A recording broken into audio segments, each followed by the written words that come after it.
Happy Monday, everyone. Thank you so much for choosing to round out your day with us. On behalf of Data Science for Everyone Coalition, welcome to Data Science in Your Algebra Classroom, a lesson plan workshop. While we are waiting for folks to join Zoom, we would also like to invite you to introduce yourself in the chat. So state your name, organization, and why you're interested in joining the event today. And we'll get started in a short second here.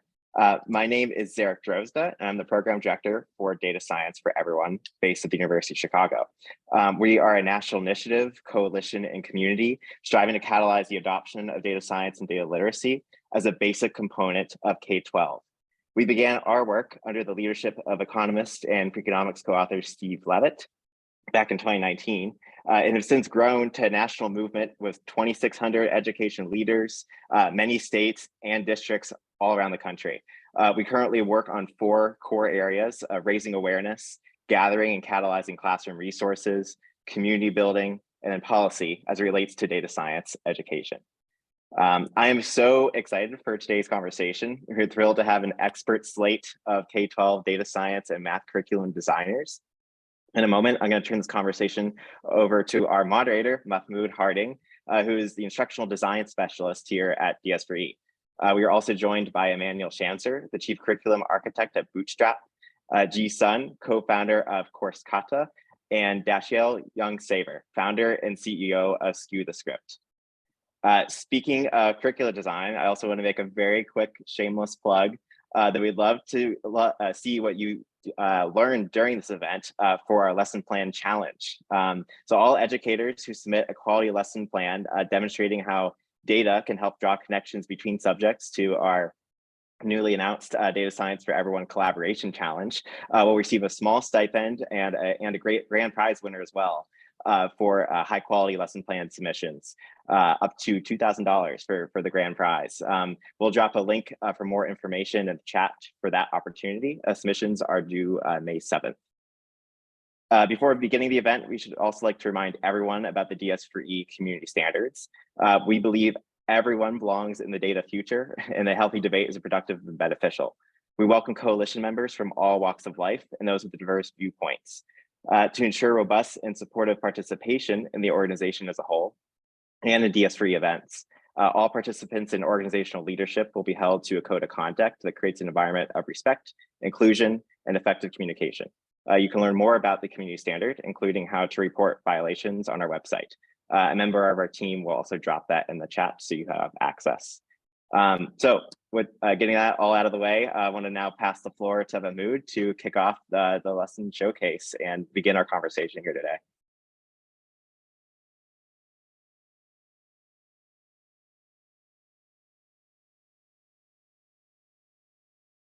Mahmoud, I think you might be muted.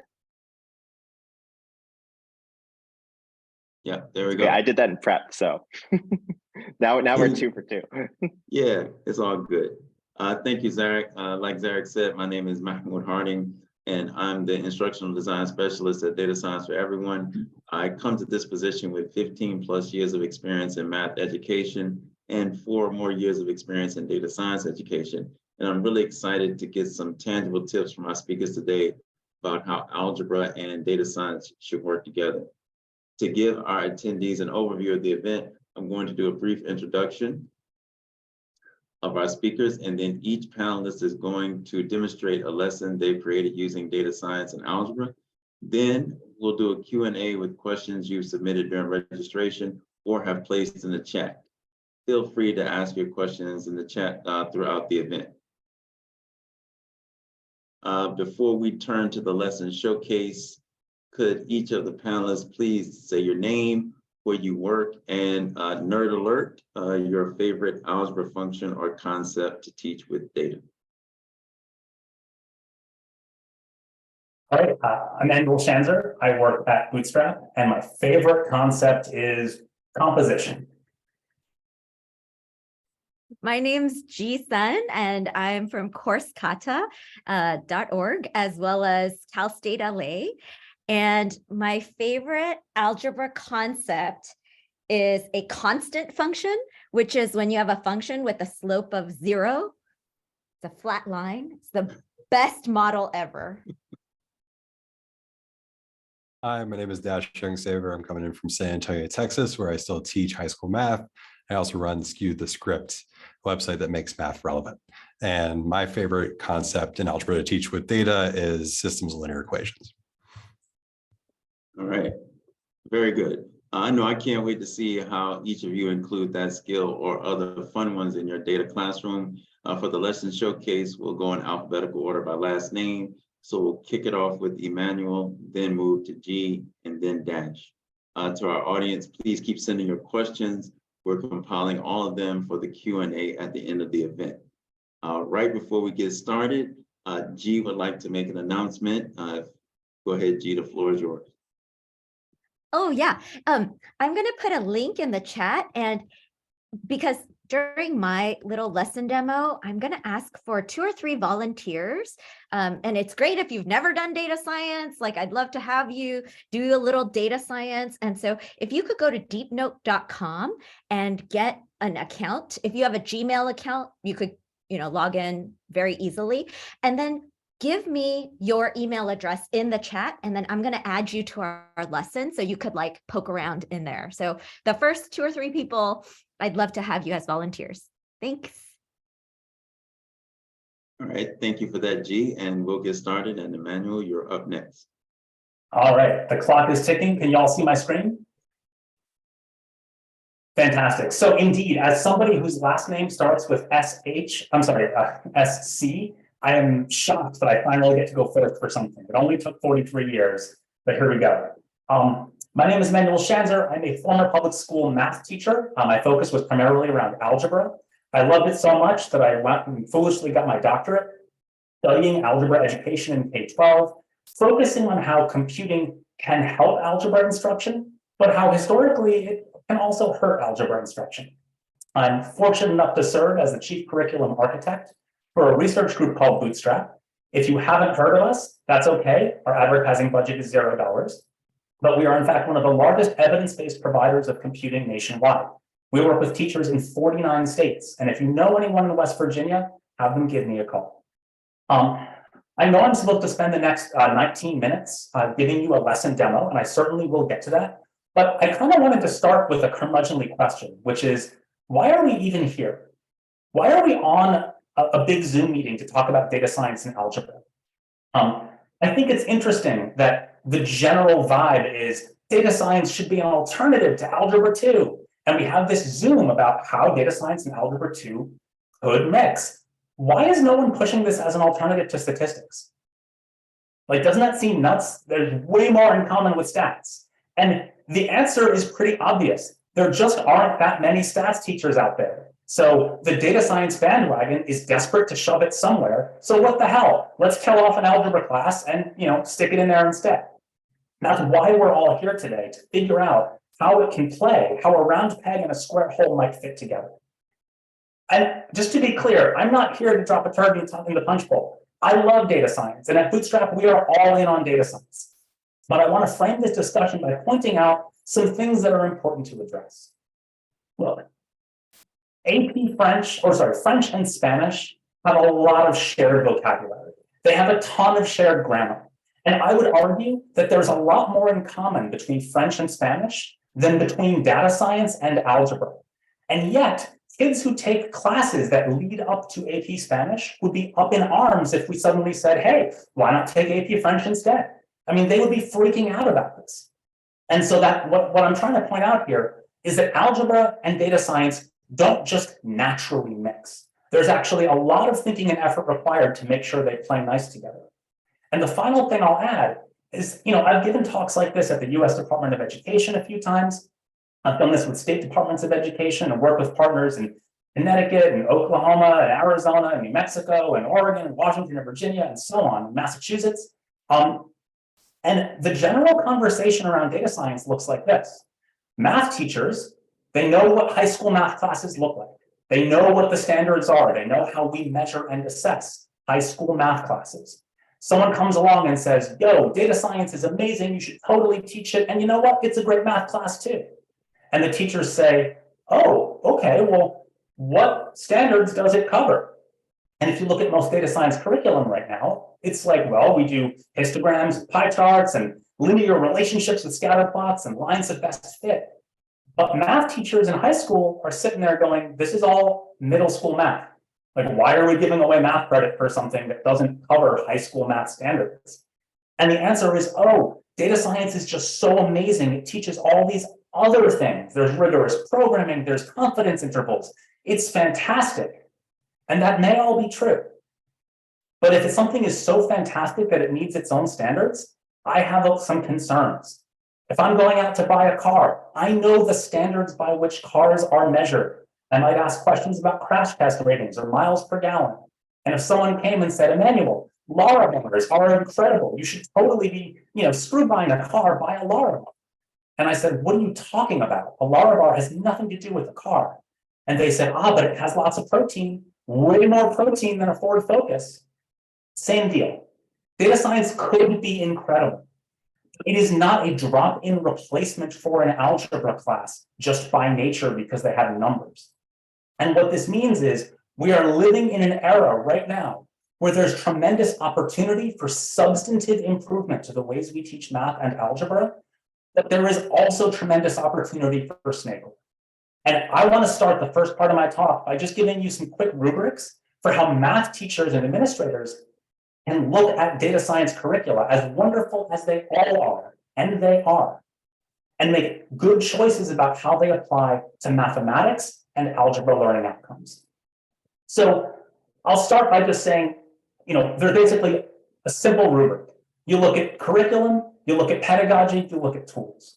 So what does curriculum look like? Well, as an algebra teacher, I want to see curricula that aligns to existing standards and that can be assessed with existing instruments. That doesn't mean that data science isn't allowed to go beyond that. But if it's going to count as an algebra class, it really needs to live up to the name.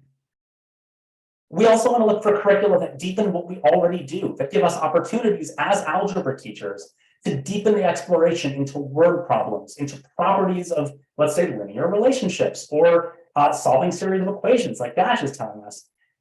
Data cleaning, not part of algebra at all. And speaking as a former programmer, data cleaning is awesome and cool, and there's a lot of fun programming involved, but it doesn't address any math standards. So as wonderful as the class might be that has it, if I spend 3 hours teaching data cleaning, that's 3 hours less than I'm spending teaching math. And I don't think it belongs in my math class. And finally, curricula should have batteries included, right? Lesson plans, rubrics, homework assignments, projects, assessments, because if they don't have all of those, they're making an assumption that you as a math teacher have copious free time to make them yourself. And speaking as a former math teacher, we don't got that free time. How do we evaluate the pedagogy of a data science class? Well, curriculum tools and pedagogy are linked, right? Depending on which curriculum you're using or what tool you're using, some kinds of pedagogy work and some don't.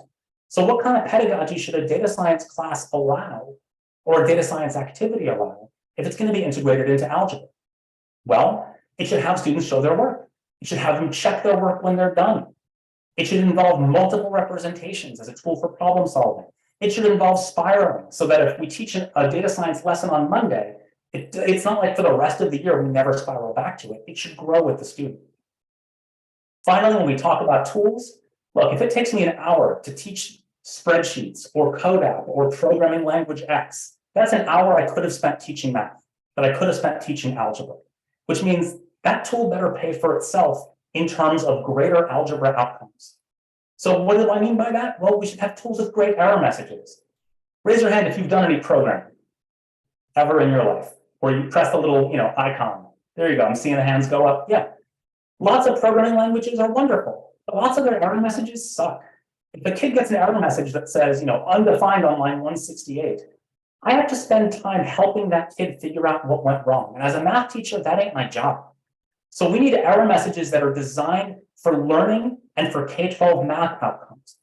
I'm not poo-pooing Java, by the way. I'm just saying maybe not the best tool for the job if your job is teaching math.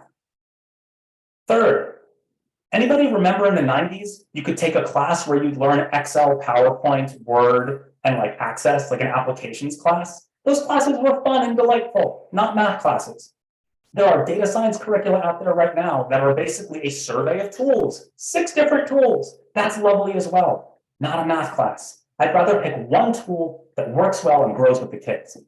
And finally, use a tool that behaves like math.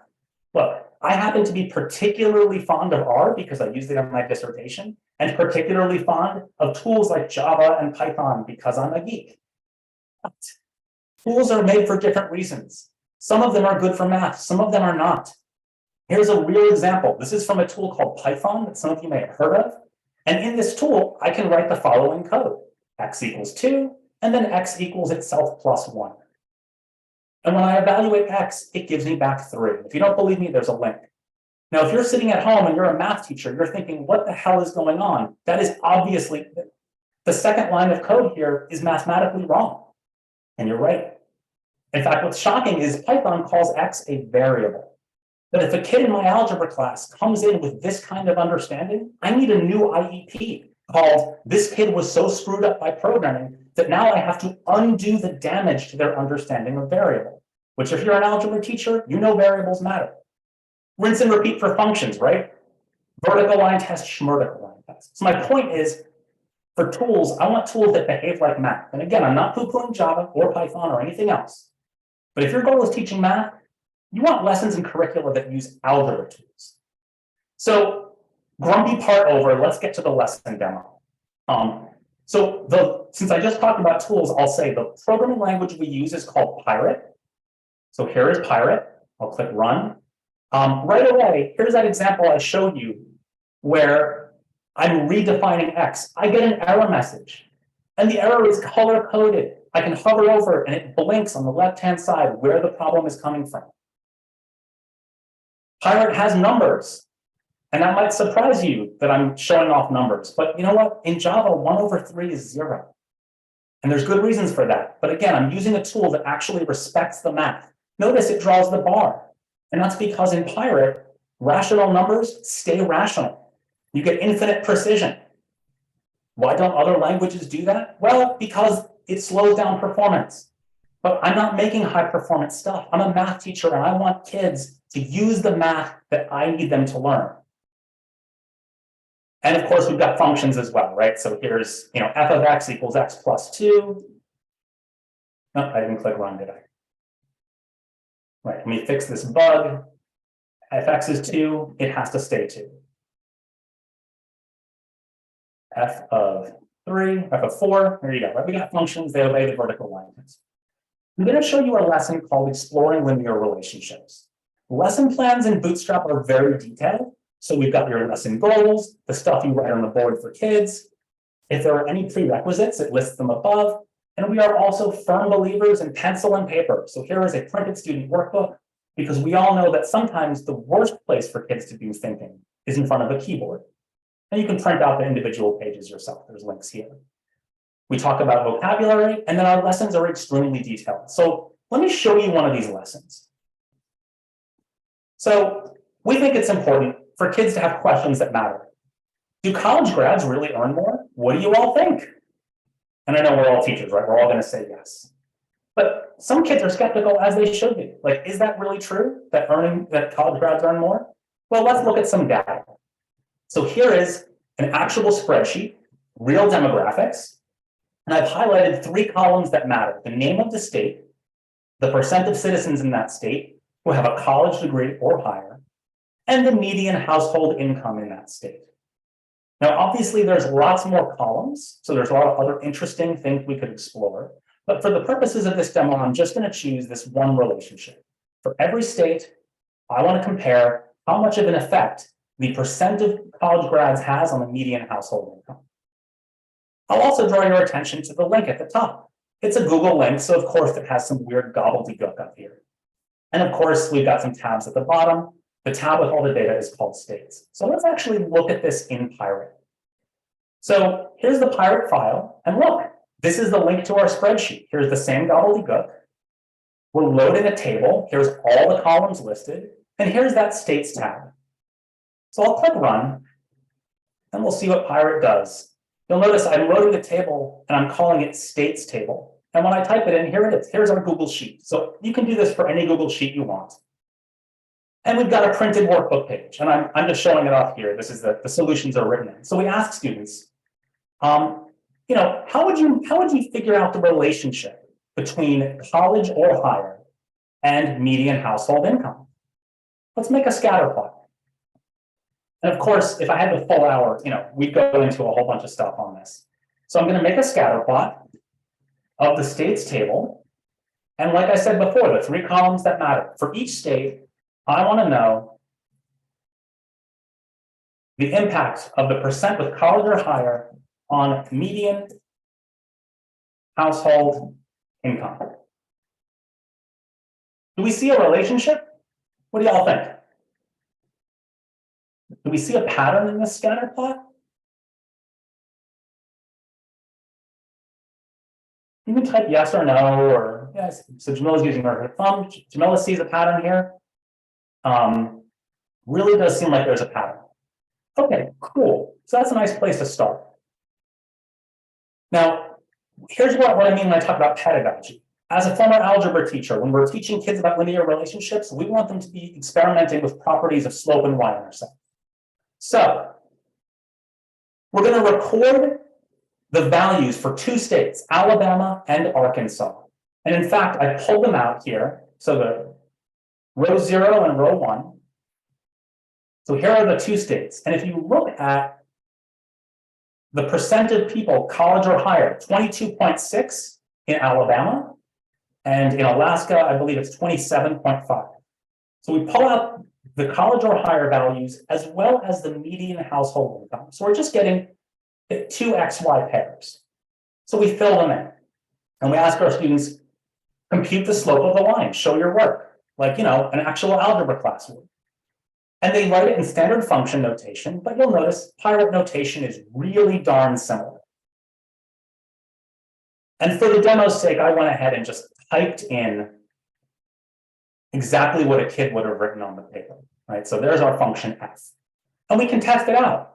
Remember what I said before about pedagogy, having kids plug in numbers to check their work? So in Alabama, 22.6% are college or higher. That's pretty darn close to the median household income. And we could do the same for Alaska, 27.5. Okay, so this function seems to work decently. But then, what states does this model work well and what states does it work poorly, right? Like suppose I want to try some other state. Like, let's see. Let's try Massachusetts. So click run.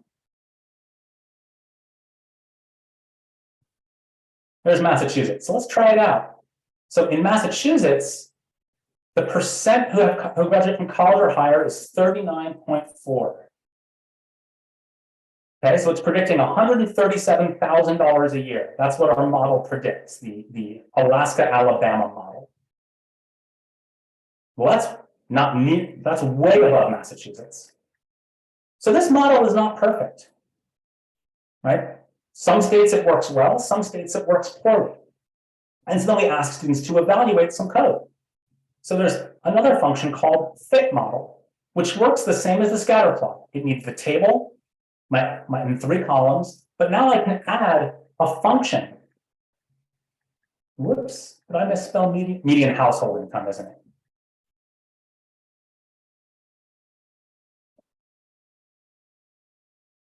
So there's what our model looks like on all those scatter plots. It doesn't seem to really fit the data.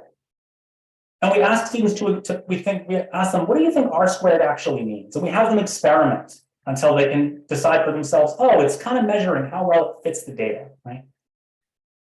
And so we ask them, okay, mess around with the slope and the y-intercept. Come up with your own straight line to get the best R value you can.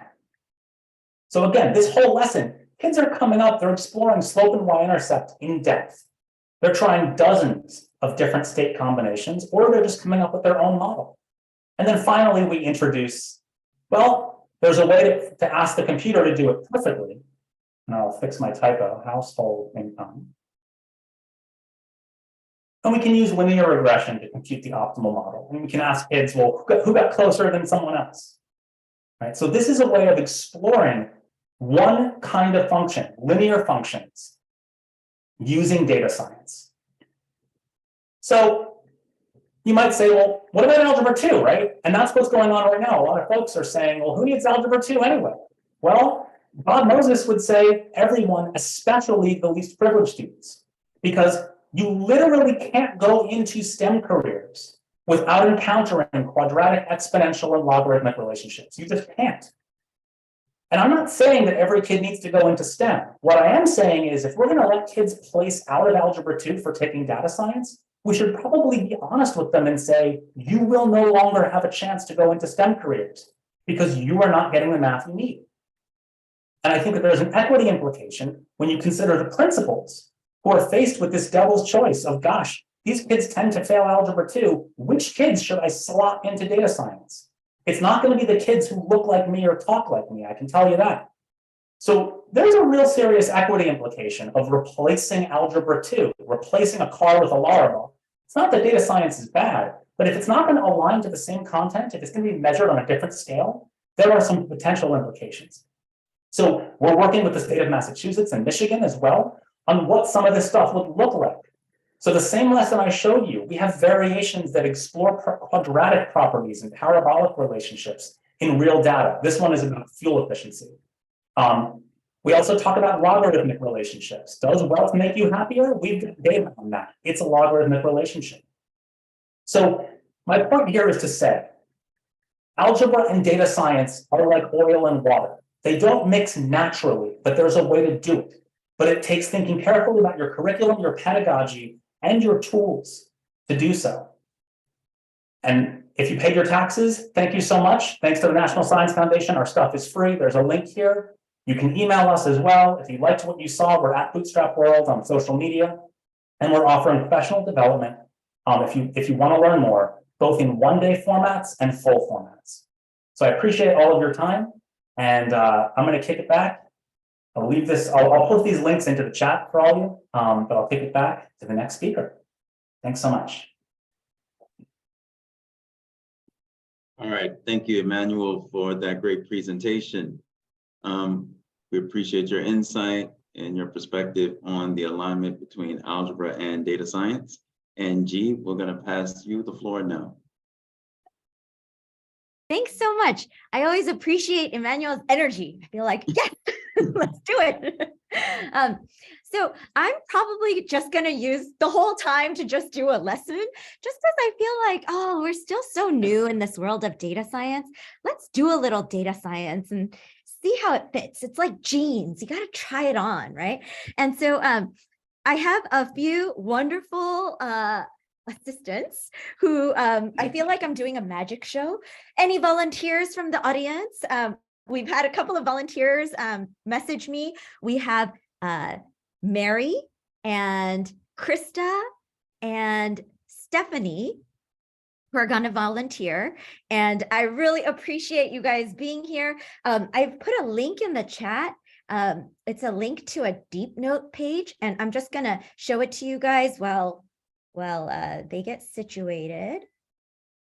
So I'm here representing course Kata, and usually in course Kata, it's a whole data science curriculum suitable for like a year-long class. Usually it's like a statistics and data science sort of class, but we're venturing into the world of algebra because deep in the heart of data science are functions. We actually use functions all the time, and we love functions, and we want students to love functions as much as we do. And so I'm going to show you a little bit of how we use functions in data science. Normally, our students actually like sign into their learning management system, and they go to a Jupyter Hub, which is an open source IDE, a coding environment that's used by a lot of data scientists. But I'm actually going to use Deep Note right now because since you guys are all at different institutions, you're not students in my institution, you can't come into my learning management system. But at Course Kata, we help you set all of that up so that your students could just go into their learning management system. So we're in Deep Note right now. And you could follow along, even if you're not Krista, Mary, or Stephanie, but I want to orient you just a little bit. So this is called a project, and you want to think of a project like a computer. And so you could have a computer that has lots of little notebooks or files in there. And I've put 3 little files in there. You're free to explore them.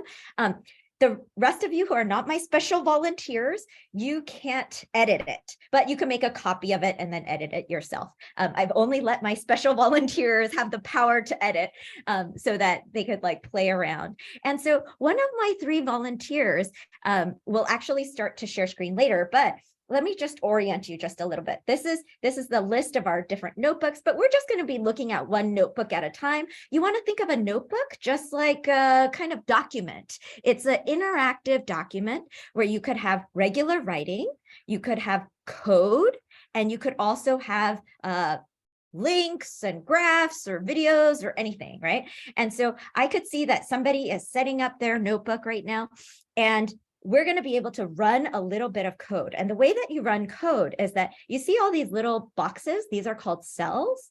And when you click on a cell, this is an example of a code cell. We're going to be using the R programming language, which is a common open source coding language used by a lot of data scientists.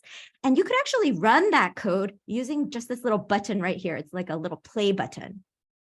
Okay, so I've oriented you a little bit.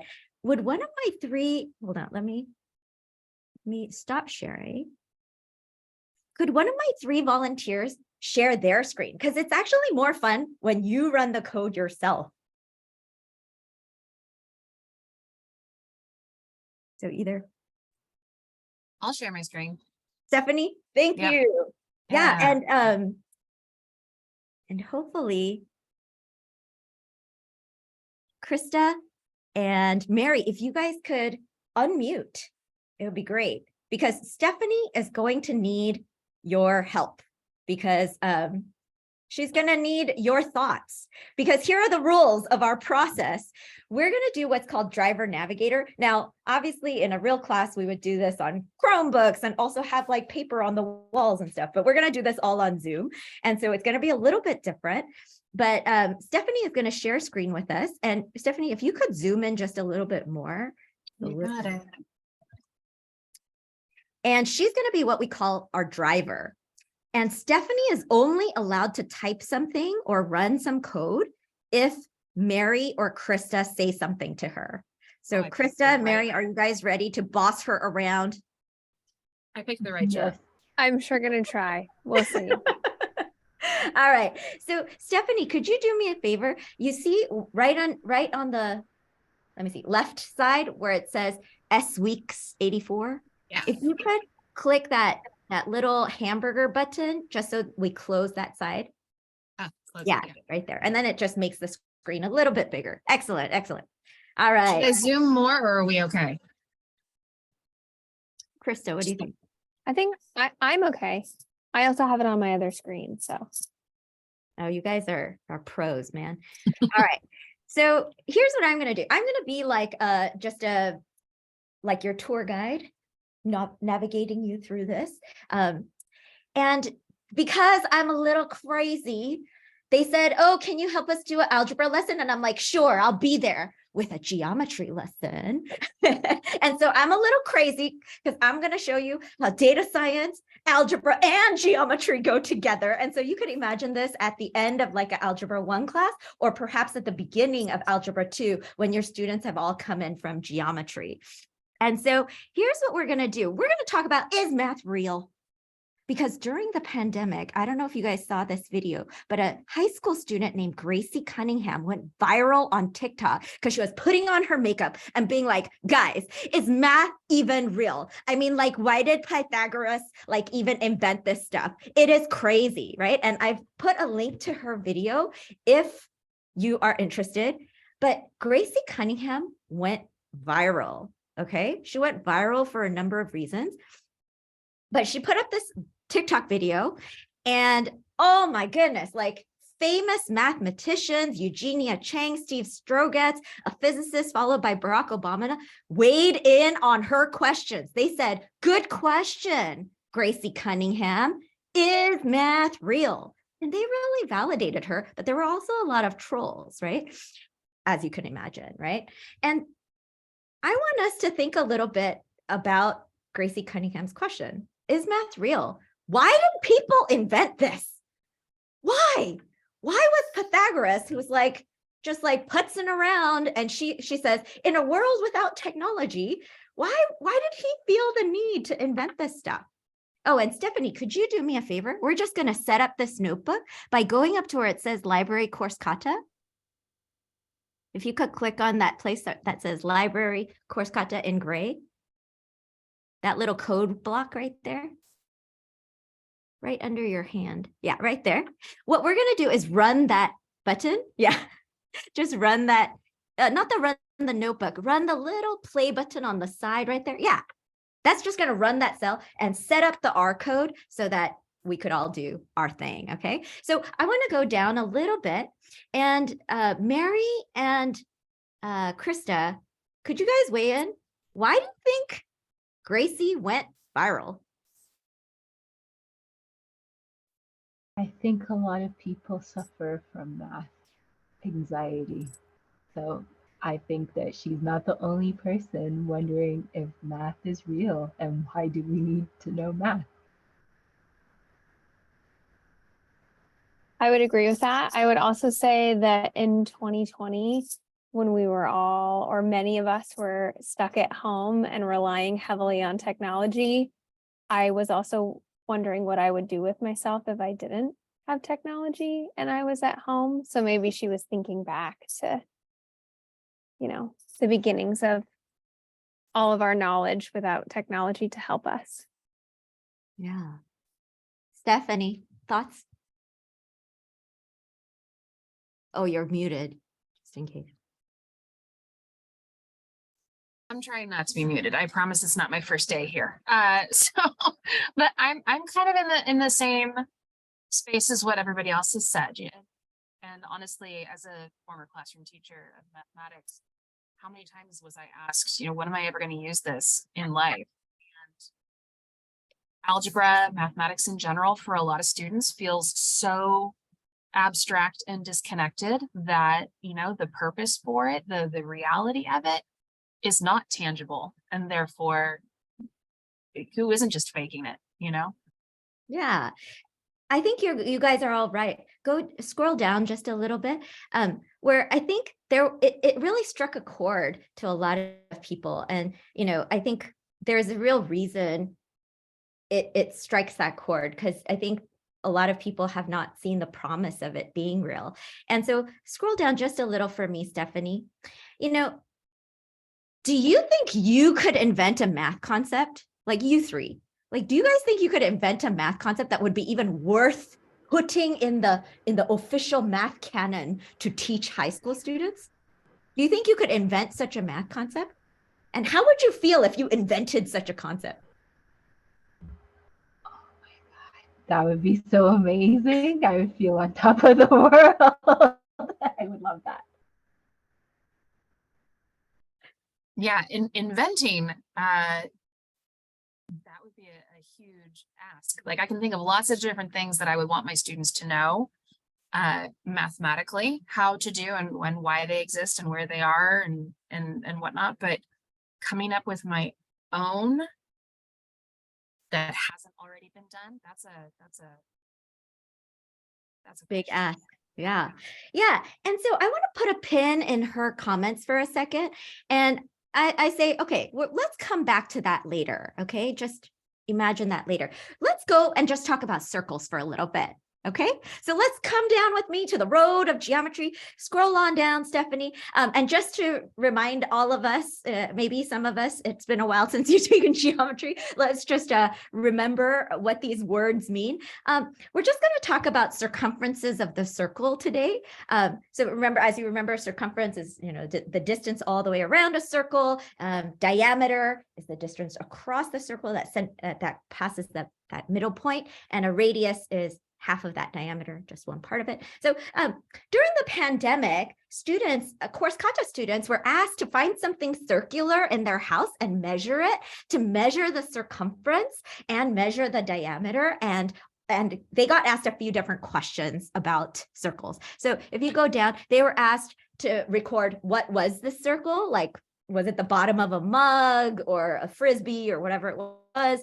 What's the circumference of it? What's the diameter of it? What the color of it was? And how much money would someone have to give you to part with that object? Something we call value, okay? And so I'm going to show you a little bit of how we run code. Here, I've put this into a Google spreadsheet, and we're going to read it into a data frame that R can access called circles, okay? And so I'm going to teach you a little bit of R code today. So Stephanie, you could just follow along with my voice. Go to the bottom of it, and you could just type circles, and it's going to print out this data frame called circles for us.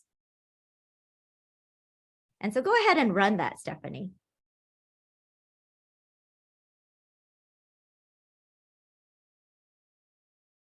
And I want to pause there and ask you guys to just look at some of the rows and the columns. And do you guys have any questions about this data set?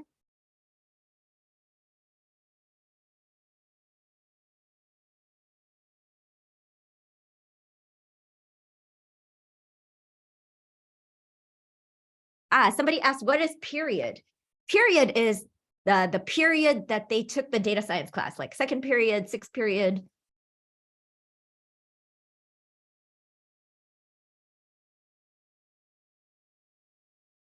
Units. Somebody had a question about the column called units. So everyone was at home. And so some people had like an inch ruler or tape measure. Some people had centimeters. And so it's whatever the unit was that they measured it in. And the value is in American dollars because these were American students. Any questions? All right, so we just wanted to orient a little bit to this data frame. And so go on down, Stephanie. And here's what we're going to do. We're going to explore how much variation there is in the circumference of our circles. And I've put a little code here that tells you about, that makes a dot plot of circumference. So go ahead and run that little bit of code. So if you just click on it,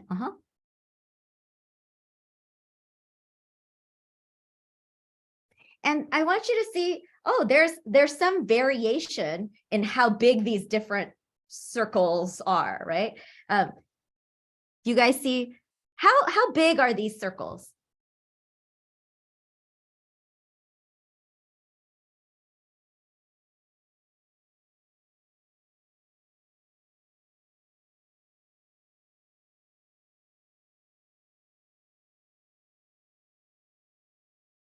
Should I assume that the x-axis is circumference in inches?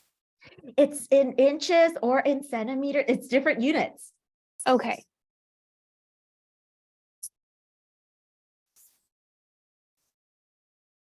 But it's hard. It's like you could see there's variation, right? There's something that's over 100, whatever units they used. Something there's things that are like, 50. There's things that are 20, right? So I just want you to see there's variation in this circumference, yeah? And Stephanie, if you could just scroll down just a bit. I want you to think a little bit about this idea of explaining variation. If we know something about one variable, can we make a better prediction about another? In this case, how can we predict the circumference if we knew something about it, about this object? So for example, what if we knew the value that a student places on this object? If I knew that they wanted a certain amount of dollars for this object, could it help me predict circumference? And so Stephanie, could you put your cursor on that little R code down below it that says forest green? And that's going to put circumference on the y-axis and value on the x-axis. Could you run that?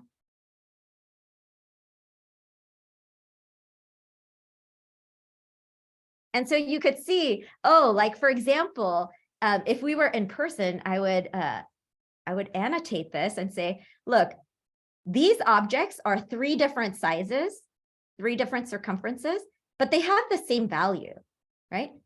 Same thing as these, right? So value can tell us some things, but it's not great at predicting the circumference. Now, just because we're running out of time a little bit, how would we change this code to look at something like diameter? Can diameter help us predict the circumference? Krista and Mary, you're on board. Help Stephanie.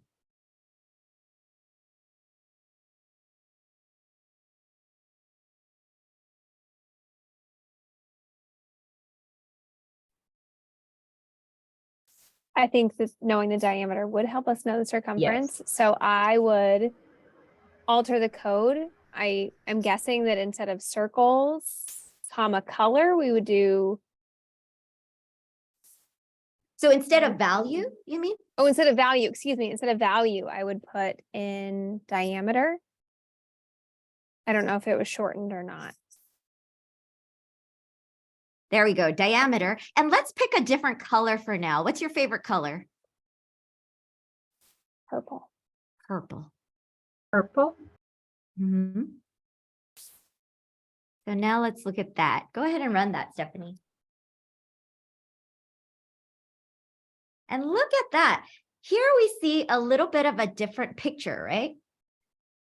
Here, if we have a diameter of 10, right? We're basically going to predict a certain circumference without a lot of variation for things that are of the diameter 10, right? And so, Stephanie, if you could scroll down for me, what we're going to do is I've put a few teachers' notes on there, right? But go down below. We're going to model that variation in circumference. Stephanie, could you run that code for me that's right there? Yeah, because a lot of students will notice that there's kind of a line there, right? And for now, let's just keep the intercept as 0. And could you guys change the slope? Try a few different slopes out.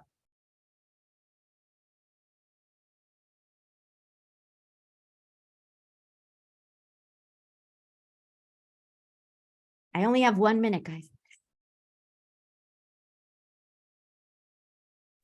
3. Try 3. Oh, you tried 2. You tried 3. 3 is pretty close. Can we get closer?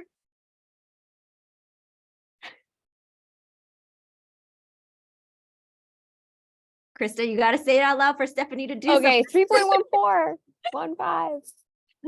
Yeah, but you can imagine a student wouldn't imagine that right away. They would actually do it through trial and error, right?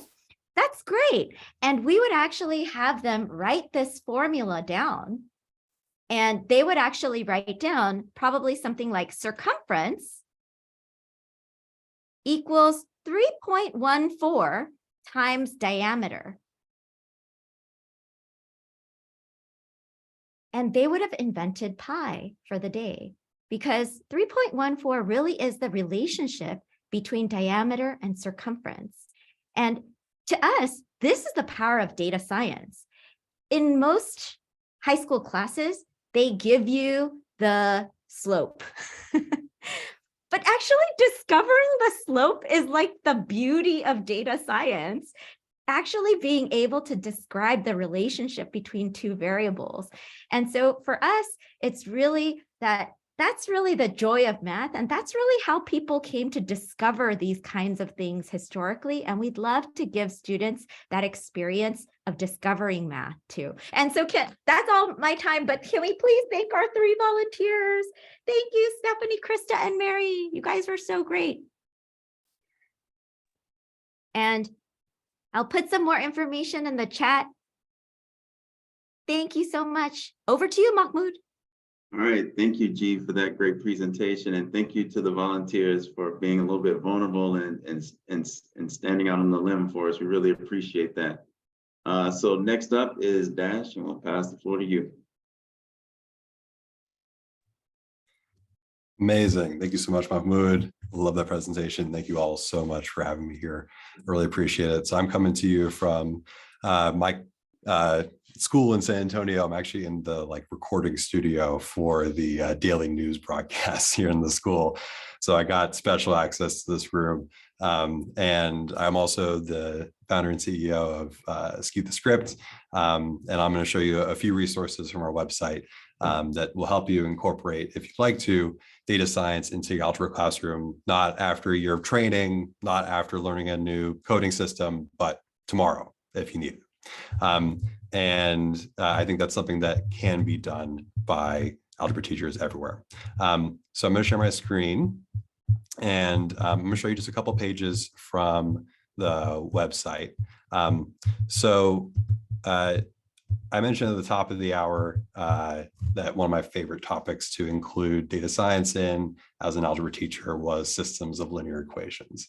And I think we talk about how do we infuse this stuff into a course like Algebra 2? And it's actually, if you're a bit creative, not impossible. And in fact, it's not only not impossible, it can be very motivating and super cool, both to you as the teacher and then also to students. Just a little bit of background on me. I teach in a low-income school district on the south side of San Antonio, and I started out teaching AP Stats as well as algebra using textbook examples. And it's like, Bob has 58 watermelons, and let's sample candy from a jar. And all my students' heads would go from up at attention to flat on the desk, bored out of their minds. And because my students had jobs outside of school, it's because my students had real adult problems on their shoulders and were supporting their friends and their family. And so when we give them these contrived contexts out of a textbook just to fit math, it falls flat. So instead I asked students, what do you all want to learn about? And they told me, learn about gerrymandering and food access. They want to learn about sports, online dating, social media, things that are more serious, things that are less serious, but all relevant contexts. And if you can make lessons where it turns out the students can use the math you're already teaching to explore those things and gain new insights into those things, you're going to get their attention and you're going to see improvement. I'll just share in my own AP Stats classroom, the first year I made the class relevant, we had more students take and pass the AP Stats exam than the previous 16 years of the school combined. And now we're studying the effect of the algebra curriculum as well. So anyway, here's our systems of linear equations lesson. And this is the second one we have on the site about systems of linear equations. I'm gonna go ahead and share the link into the chat in case you want to explore it on your own right now. But I'm gonna go ahead and share with you the PowerPoint for this. And before I do so, a couple of intro words. You might be wondering, can I use this in my algebra class tomorrow? Can I actually use data science tomorrow? Yes, you can. If you're teaching systems of linear equations tomorrow, I can show you one way you can do it pretty easily. And it's important to note, in our view, there are two different ways to infuse data science into algebra courses. There are median models in which you model group variation using the models that you're already doing. And in my mind, these are very easy to incorporate. And they still open the door for broader quantitative reasoning outside of traditional procedure solving. And then there's regression models where you actually show individual variation of data. And those are, in my view, much harder to incorporate immediately into an algebra course, but they're also a bit more aligned to the upper level data science skills we might want students to be building towards if they want to become a professional statistician, data science, or handle raw data generally. So let me show you the median model approach with this lesson that I've previewed, lesson 3.2 in our curriculum.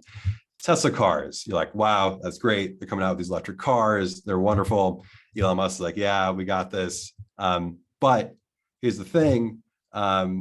Some electric cars run in cities that have electric grids that are powered by coal plants. And also the cobalt in the electric cars come from mines, and those mines can be quite emissions effusive to get the cobalt. And so one question that my students had that they asked is like, are electric cars actually better for the environment? Did they actually produce fewer emissions than gas cars? Or is this all smoke, no pun intended, in the air? So we decided to investigate that. So what you can do is, and I've sent students right here, you can go to, on our site, we have linked here to something called the carbon counter tool. It's linked right here. This is a lab at MIT that measures the amount of emissions from cars all the way from the manufacturing process through when you run the cars.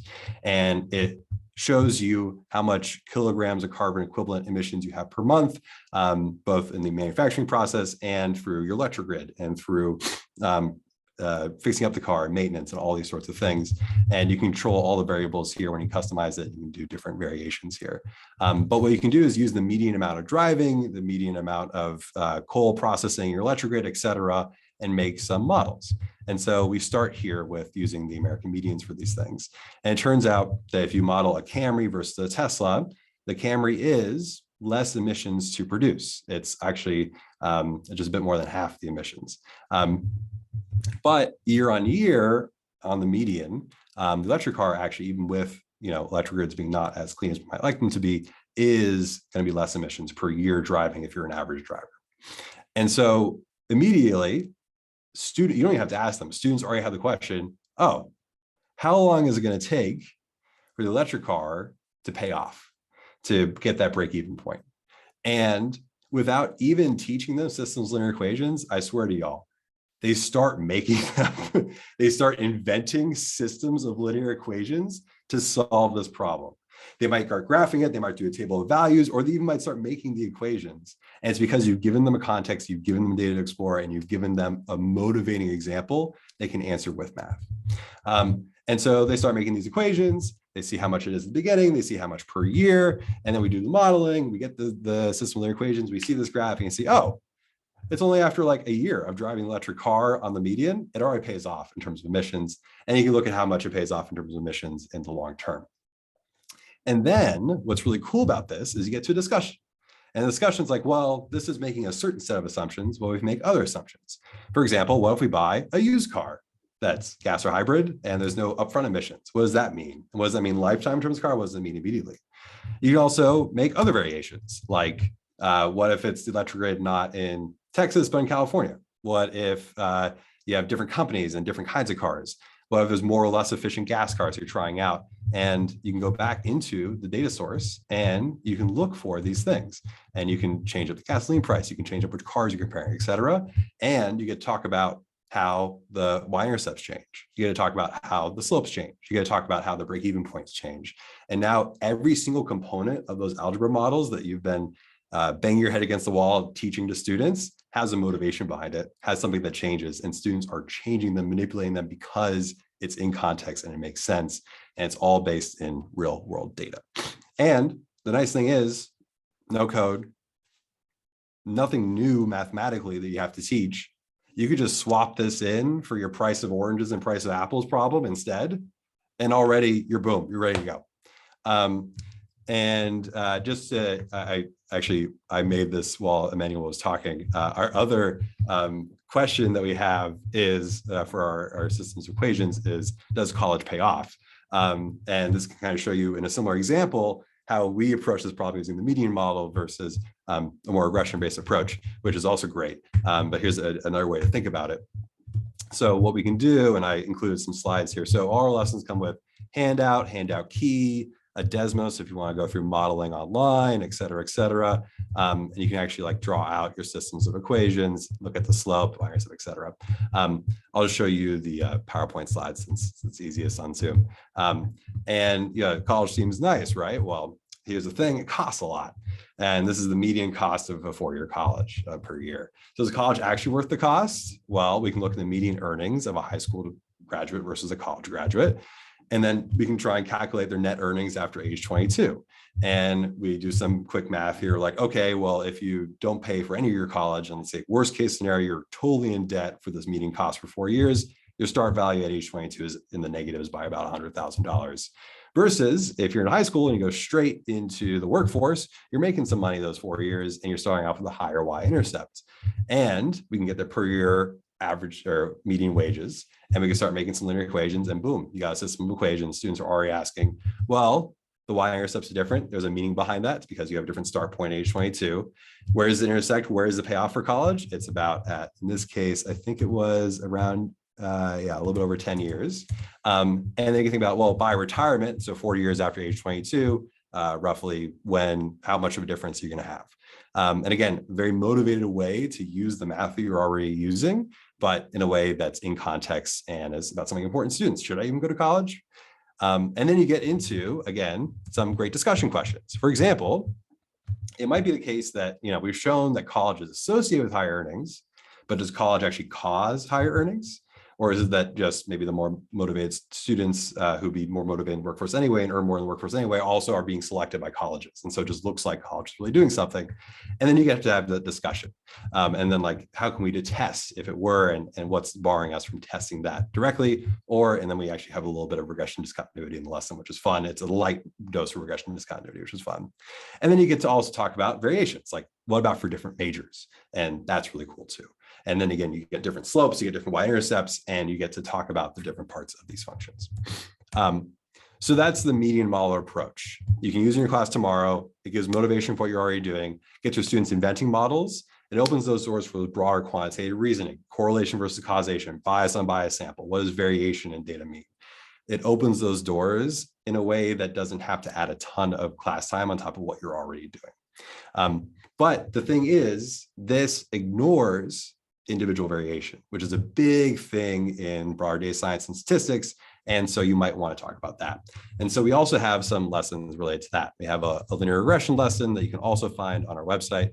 By the way, to find all the lessons here, you can just go up to skewscript.org lessons, and we have a full Algebra 1, Algebra 2 set of lessons. It's not a full course in Algebra 1, Algebra 2, but it's like, hey, here's a few lessons per unit that you can really spice up your algebra units with some real life context that gets students thinking. Because not every algebra topic should be based in data science, I don't think. There are some times where you just need to learn how to solve that two-step equation, but maybe it can be motivated by a bigger context that you're working towards over the course of your unit. So anyway, for this lesson on correlation causation and for linear regression, this was going to show you the more regression-based approach. So nationally, we have what's called an income achievement gap. Higher income students tend to get higher math scores than their lower income peers. And there's also a national income attendance gap. Higher income students tend to have higher attendance rate than the lower income peers. So is there a correlation here? And there's been so many math ed research articles saying, hey, if we solve the attendance gap, we'll solve the achievement gap. Bing, bada, boom, let's do it. And so this has a model in mind. Poverty causes low attendance, and low attendance causes low test scores. So if we change the attendance, that will change the test scores. So we can ask that question. And I have here a random sample of 11 students in Texas. You can see the percent of school days they attended and their score on the Algebra 1 state exam. We can fit a model to this. Well, what is this model? And your own way students might just want to connect the dots. You say, no, we're going to do a regression model. We're getting the model, the general trend here. And we can use every mathematician's favorite one-liner, y equals mx plus b. And it functions the same way you've done for every y equals mx plus c. What's the slope? Well, in this case, the slope's 2. What does it mean? For every 1 unit increase in x, the y increases by 2. What's the y-intercept? Well, when x is 0, y is what? Boom, bada, boom. It's the same thing in statistics and data science. It's just we might label it slightly different, or you can label it the same way, whatever you want to do in your own class. But if you want to kind of build them up to what will be future stats courses, you might want to relabel it kind of like this and show them the correlations. Well, with the x is the slope term. Without the x is the y-intercept. And instead of getting the exact y values, we're getting estimated y values on our model. And now we get this nice function and we say it's negative 7.96. What does this mean? Well, the slope term means that for a 1 percentage point increase in attendance, our model predicts an average this much increase in test scores. For the y-intercept, when attendance is 0, our model predicts the test score will be negative 7.896. That's not quite right because no one's going to have a 0% attendance and actually take the exam at the end of the year. So this is why our model gives a not meaningful y-intercept here, which is a good little thing for students. And then also we can make predictions. So superintendent's like, hey, we got a new student there, and let's say, we have like a new minimum attendance goal, 87%. What would the test score be if you meet that attendance goal? Well, just like in linear equations, we can make predictions. So what's y when x equals 2? We plug in x, solve for y. There we go. Same thing here. If I had a student attending 87% of school days, plug that in, I get my predicted test score for that student. So will raising attendance also raise test scores? Our model says probably, yeah, right? Of course, attending helps. Look at that positive, strong trend. For every 1 day more we attend, we're going to get half a point more on the test. There we go. But here's the thing. So in the past several years, superintendents have piloted large scale, sometimes quite expensive initiatives to get students to come to school more often, including hiring Uber and Lyft for student transportation issues, attendance case managers, calling programs. And the result, attendance has gone up in these districts, but for a lot of them, test scores have stayed flat. Now students are like, what? We just did all this work showing this positive linear trend. What is happening? And then you get into discussion. And it's because you had this mental model in mind and you get students talking about it, blah, blah, blah, and then you get to talk about correlation versus causation. We had this causal model in mind, but it could be that in addition to poverty causing low attendance, it might also cause other things like hunger, attending worse performing schools, having less study time because you have a job, taking care of your family. And those things might be the driving causes of those low test scores. And so if you just focus on attendance without addressing the poverty, its effects or helping students overcome those, you're going to see the low test scores remain. And so those things correlate, but they might not causally relate. And I'll assume to the end here. So these are the kind of two models for infusing data science to algebra courses, median and regression models. The median model is no new math. For the regression models, you have to say students, hey, we have some new type of modeling here. We're not going to connect the dots. We're going to instead make a model that covers a general trend. We're gonna have these little things called residuals. It's the error between our model and the actual data points. And we're gonna do some of the familiar stuff we're doing, but it's all gonna be analogous and it is something new. And you might wanna include some programming. You might wanna have students working with the data and making those models. But it's all gonna involve a little bit of new stuff and that can be quite intimidating. But at the same time, it does open so many more doors to higher level statistics, higher level data science. And it's also worth doing if you have the time and space to do it, despite the fact that it might not be tested on current standardized exams. Another thing I want to emphasize here is that the key to both models, the median model, we're just using the models you already have, but with medians of data, or the regression model where you're modeling individual variation using the models used in algebra, relevant contexts matter. And having contexts where you're having students use the math they're already learning to actually gain genuine insights into the topics at hand, that is what's going to drive motivation, higher level learning, critical thinking, and the things we really want from data science, which is students to walk away with the civic, statistical, data science, math, reasoning, literacy that they need to carry on with them as citizens of the world. So if you want to see more of this stuff, you can check out sqscript.org. All the lessons are free. We're not trying to charge teachers and students. It's all free to download, and you can incorporate them starting tomorrow in your algebra classes.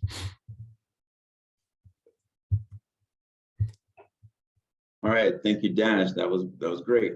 So great job by all the panelists. We have some questions coming in from the chat and from our Q&A tracker. And since I'm the host, I get to ask the first question, and I'm going to choose the question that I want, taking advantage of my status for once in life.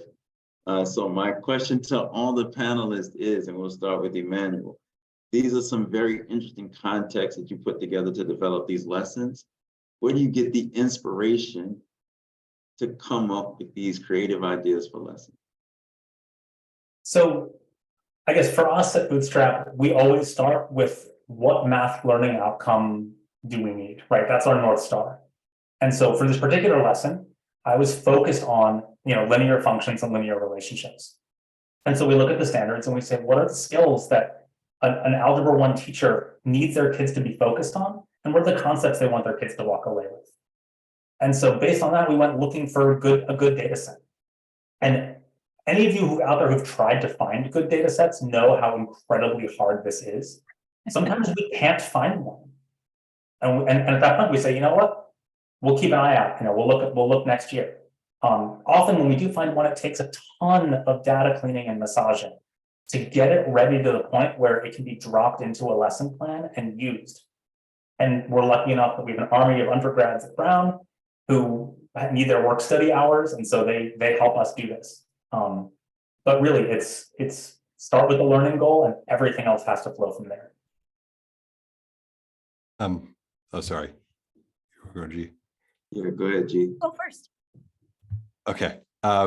So I think for Skew the Script, we take the inverse approach, actually. The learning objective comes last. And I know that's like heresy in math education. And I think the reason for that is I found that when I was trying to, as a teacher, and I'm still teaching, and all this stuff has come from my classroom as well as the classrooms of others who are collaborators with us. If you try and make your lesson for next week on like systems linear equations, you're like, okay, what works for systems of equations? Well, Maybe flight paths. I'm like, wait, no, that's three-dimensional. Well, maybe we do like the running versus cycling at what burns more calories over time. And then they're like, well, that doesn't quite work because those are like different, and things just don't quite work. And you like default back to fruits and vegetables and prices and that stuff. And so what I think we try and do is we start with, what do students actually want to learn about? And we start with, what do they actually care about contextually? And we get really, really inspiring answers from students. Like, students really care about gerrymandering. They really do. And it's surprising when you hear, like, you know, this like ninth grader say like, yeah, I heard this thing on the news about gerrymandering and like, I want to learn about it. And you're like, dope, let's do it. And then you find data sets related to that. And then you start exploring it using the tools that you know how to explore the data with. And then you see what math, what analysis falls out from that. Are you fitting a logarithmic function, and then that could turn into a logarithmic lesson? Are you fitting a linear function that turns into a linear lesson? Do you find a break-even point? Is it turn a systems lesson? Is it curved and it becomes polynomial or quadratic? You see what math falls out naturally from the analyses you're doing on the topic of interest to your students. And then only then do you fit it to the math objective and see if it will work for a certain course that you're teaching. And of course, this is not a sustainable system for any classroom teacher, because you have to teach your lesson tomorrow no matter what.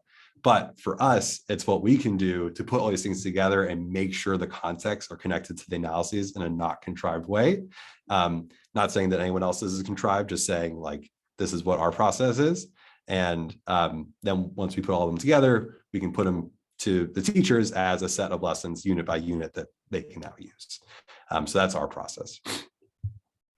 Yeah, and I think I like how both the presenters have said, it's really hard to find a data set that like perfectly fulfills your goals and needs. And so for Course Kata, we've actually created a starter pack for teachers where we've collected a bunch of really interesting, quirky data sets. And like, for example, we have one on parasites and how parasites could change the behavior of the animals that the parasite is inside. And so it's like, whoa, does it really change? How do we know if it changes? Oh my God, am I being driven by parasites that are within me? And so we really try to start with something that's like, we want to know about, because I think curiosity is the thing we want to bring back into math, that you're driven to learn more math because you're curious about something, because you're curious about a question. And so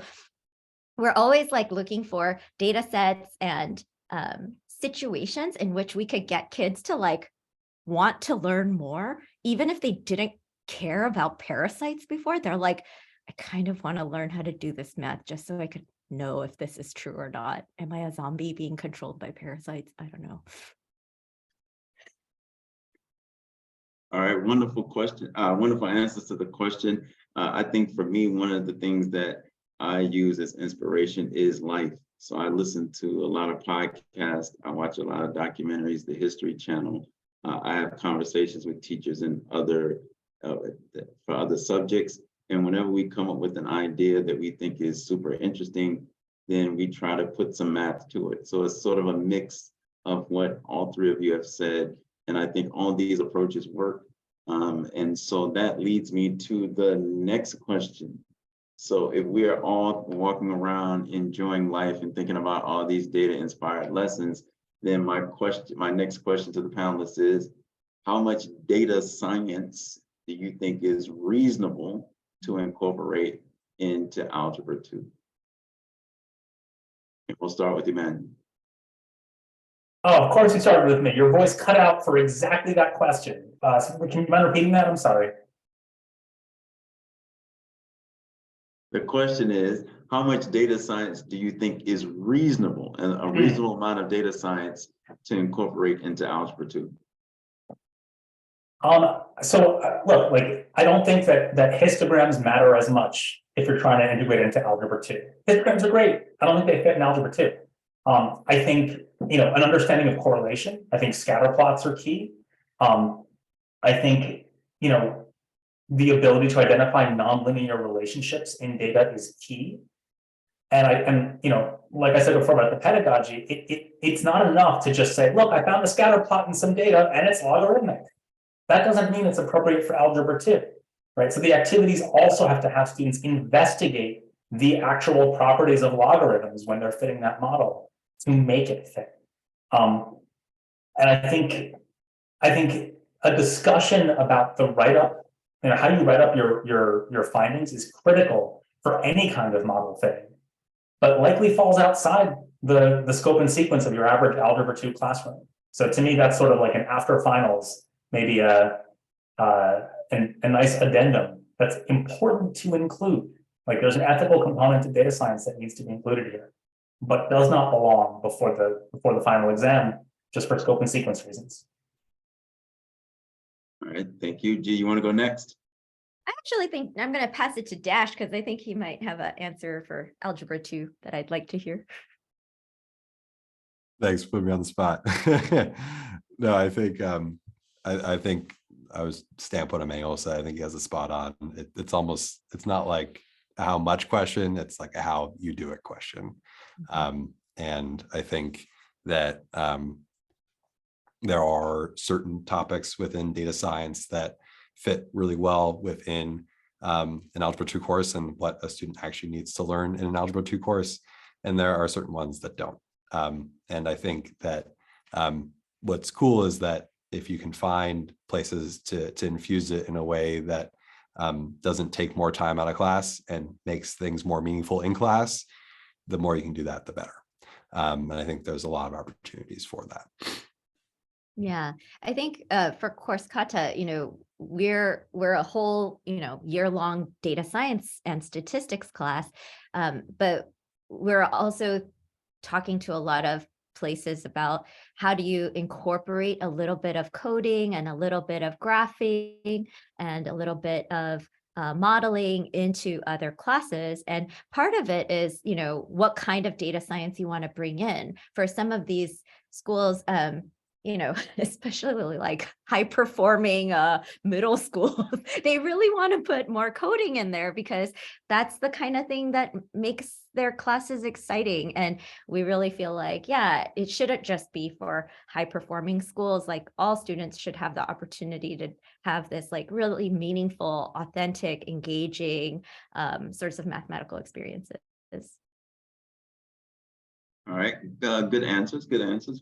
So following up on that, if we're thinking about incorporating a reasonable amount or an appropriate amount of data science into an Algebra 2 course, what are your thoughts about incorporating data science in the algebra courses and adding more content to already loaded courses? How do you think that's going to hurt, or do you think that can supplement the learning of algebra? And Emmanuel, we'll go with you first. I think it's going to hurt. I mean, I could say more, and I guess I will, since please. I'm on a panel. But look, having been a public school math teacher, the scope and sequence are chock-a-block with stuff. We don't have like 6 days of lessons just sitting around where we're twiddling our thumbs and kids are just like watching movies. No, like this stuff is packed. And so I think Brendan asked a really good question in the chat, and I'll just reiterate my response here for those that are looking at the recording in the future. He asked about modeling, for example, right? Like, should we change the scope to make room for modeling in Algebra 2 or Algebra 1?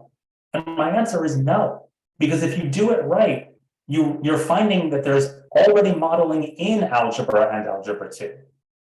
And if you want to model nonlinear relationships, great, that's an Algebra 2 example. And so you can reframe the stuff that's already there. And I think Dash's presentation was a great example of this. You take the stuff that's already there, that you already need to teach, and you realize, oh, under the hood, it is a modeling activity. It's just that I didn't call attention to it.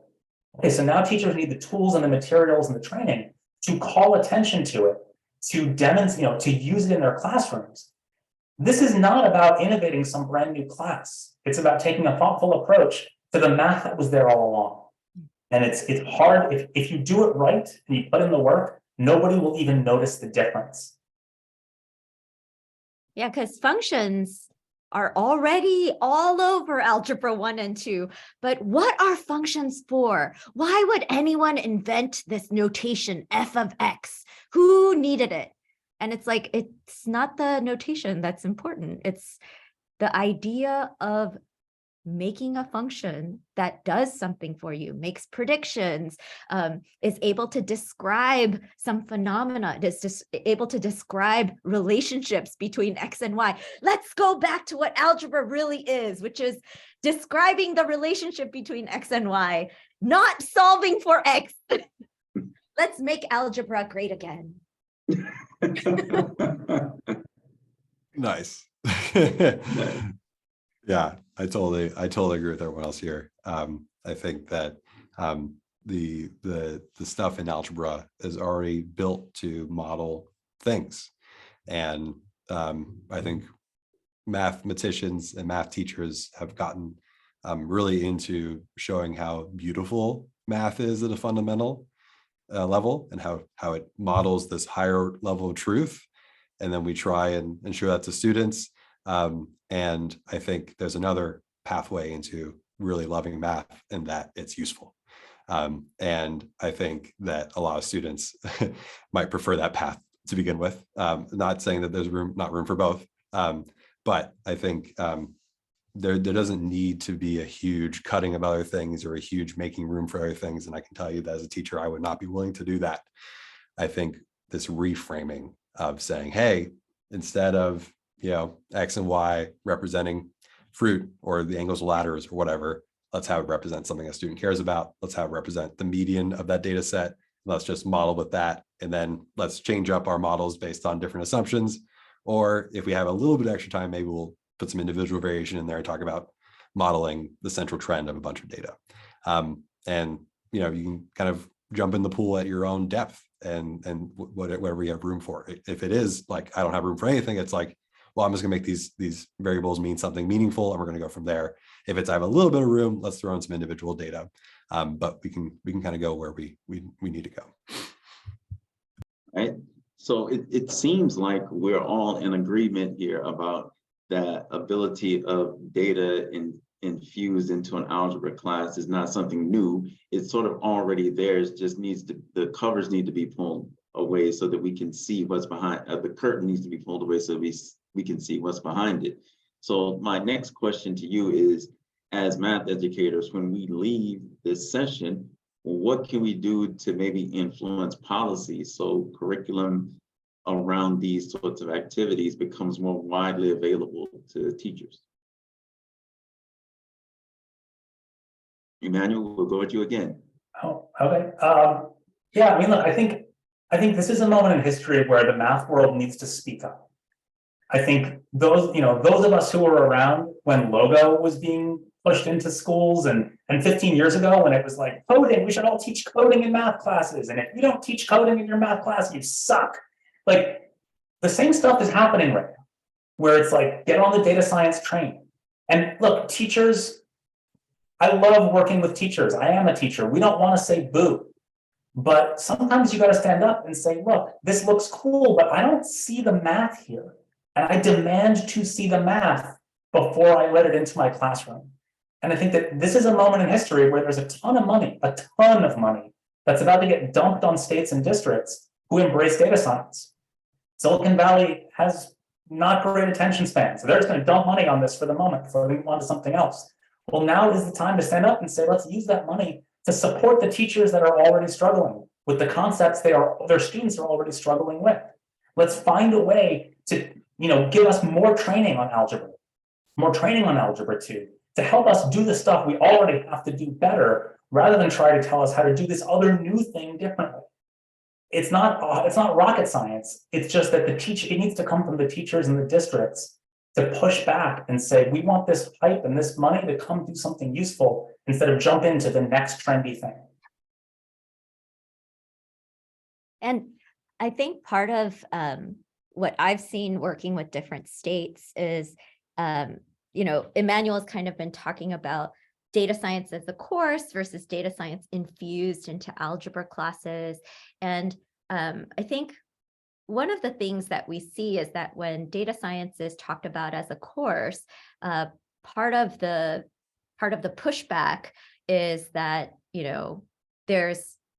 that this might, detract people from the calculus pathway, right?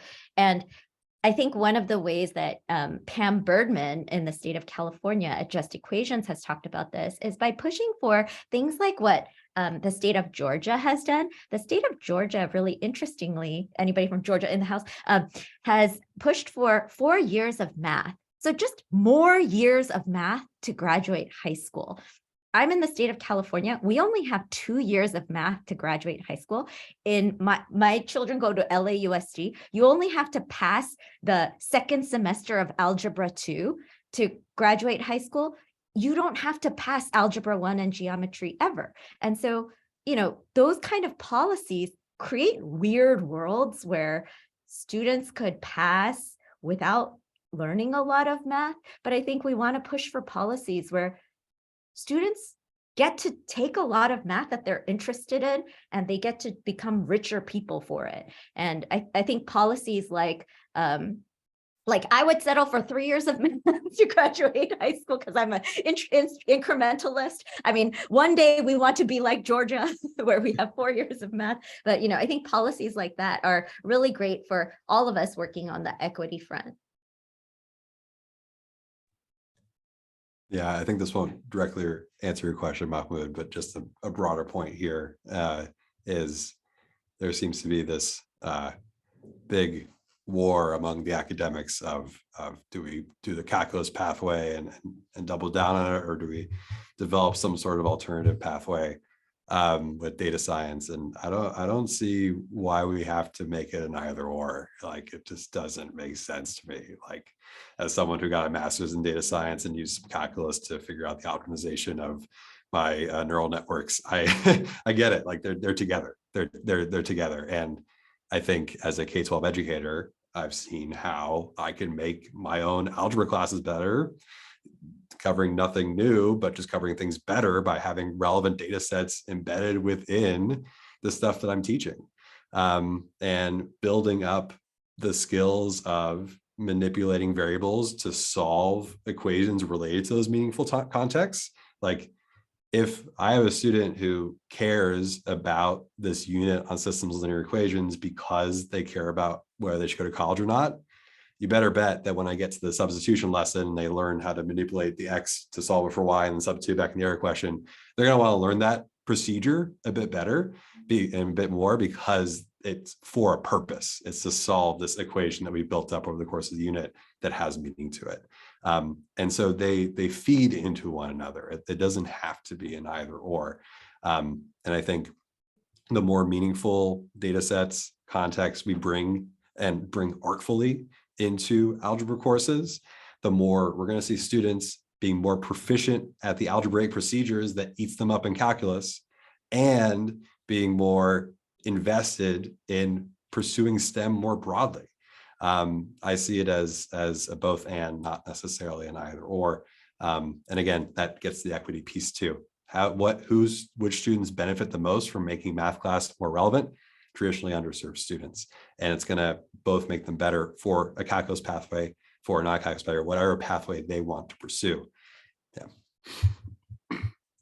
All right, that's gonna wrap up our Q&A. I just want to, before I turn it over to Zarek and he closes the event, I just want to issue a challenge to everybody that was here. We got the data science lesson challenge. So the gauntlet sort of has been dropped by our panelists, and we want to see people from all over, everyone getting involved into this challenge, and see what great work that we can collect from it and share out. And hopefully next year, everyone will get a chance to do a data-inspired lesson in their algebra class. Thank you. Awesome. Thanks, Mahmoud. That was an incredible discussion. I think I was expecting this to be productive, but I wasn't expecting a new presidential campaign platform out of Make Algebra Great Again. So thank you for that. Thank you so much for our panelists for this amazing session here today. Going to run through a few logistics to close this out. want to thank everyone for joining us. Thank our fantastic speakers, moderator, for joining our time here today. My charge to the audience, in addition to my moods, is we want you to keep the conversation going with other members of the Data Science for Everyone community, and we want to make sure that we and making time in the classroom a little bit easier for our educators. So in order to do so, I'm gonna flip through here to the Slack newsletter, LinkedIn, and Twitter, all ways you can get in touch with us. And then just another reminder, the lesson plan challenge with the deadline of May 7th. We are also super pleased to announce our next event. So please join us on April 26th at 5 p.m. Eastern for what you need to know about data science education from the National Academies of Sciences, where we share a recent report from the National Academies on K-12 data science education and what it could mean for your teaching in classroom settings. Our team will drop a registration link to that in the chat. Also, please do remember to visit our resource center. It's growing fast, and we have all the resources that the speakers here mentioned today on that site already, as well as many others. We'll also be doing some reorganizing soon to keep up with the pace of the many instructional materials being added over time. So please make sure to check back. Remember to follow all of our partners here at Bootstrap, of course, Kata, Skew the Script, and our own team to stay in touch. Then a final note, if you requested a certificate of completion for this event for PD credit, one will be emailed to you in the coming days. We're always happy to connect, so please don't hesitate to reach out and have a great rest of your evening. I hope we'll see you again at a future event with DS Free. Thank you all so much.